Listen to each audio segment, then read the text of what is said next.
Ahoj, já jsem vás touhle dobou chtěla už začít zvát na náš program Bookliny na Comic-Conu, protože Comic-Con se blíží, ale mám tady jedno strašně důležité sdělení a jednu strašně důležitou knížku, kterou vám teď akutně potřebuju ukázat. Je to poměrně čerstvá novinka a to je Oda na život od Giselle Pelicot. Dost pravděpodobně jedna z nejdůležitějších knížek, které vůbec za letošní rok vyjdou. Je to příběh znásilňované ženy, která se rozhodla, že nebude ustrašenou obětí a veřejně hlásá, že hanba musí změnit strany. Je to velký případ, který před relativně nedávnou dobou rozvířil nejenom francouzská média a soudnictví. Dostal se, myslím si, že všude po světě, i u nás se o tom myhla zmínka. A ta knížka je opravdu čerstvá, protože poslední stránky popisují odvolání posledního z pachatelů, které probíhalo někdy v říjnu roku 2025. Takže fakt tady máme nejenom jako u nás novinku, ale je to ten případ, kdy ta knížka prostě vychází všude po světě víceméně v podobnou dobu.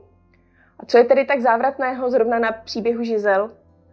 Ona si myslela, že je 50 let, žije v manželství, které je až na jisté výkyvy víceméně spokojené. Svého muže milovala, věřila mu a on její důvěru zradil a zradil jí v podstatě téměř nejhorším možným způsobem. Stal se závislým na tom, že jí zdrogovával, uspával a sám ji nejenom znásilňoval, ale její nemohoucí bezvládné tělo nabízel ke znásilněním i dalším mužům. Tohle trvalo posledních 10 let jejich vztahu a v okamžiku, kdy se to provalilo, tak tady této ženě v té době už na prahu 70 se vlastně jako totálně zhroutil její dosavadní život. Tahle kniha ale není jenom o tom, že by ona si stěžovala nebo popisovala hrůzy toho, co se jí děli, protože ona si vlastně nic z toho nepamatuje. Její hrůza spočívala v tom, že kvůli těm lékům měla výpadky paměti a různé zdravotní problémy. Ty výpadky paměti prostě přičítala tomu, že dost pravděpodobně u ní nastupuje Alzheimer nebo má nádor na mozku, bála se, že zemře.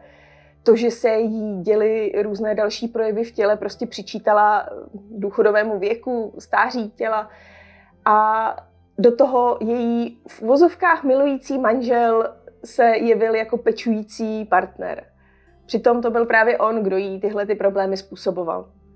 A mě tady na té knize naprosto fascinuje právě ta síla a to vnitřní odhodlání nezavrhnout toho muže jenom proto, že prostě ano, provedli něco takhle strašného, ale ona si pamatuje těch 40 let toho předchozího života, ve kterém samozřejmě byly výkyvy, byly tam lepší, byly tam horší chvíle, ale její naděje a nějaká vize do budoucna prostě stojí i na tom, že v tom životě nebylo vždycky s ním všechno špatné. Popisuje tam i jejich dětství, jak její, kdy přišla brzo o maminku, tak i jeho, ve kterém už se nějakým způsobem dá vycítit určitý směr prostě toho, že to násilí v té rodině bylo. A není to samozřejmě omluva pro to, co potom na stáří provedl, ale prostě občas ty poměry na tom francouzském venkově nebyly úplně civilizované, řekněme. Tahle ta kniha je hodně důležitá.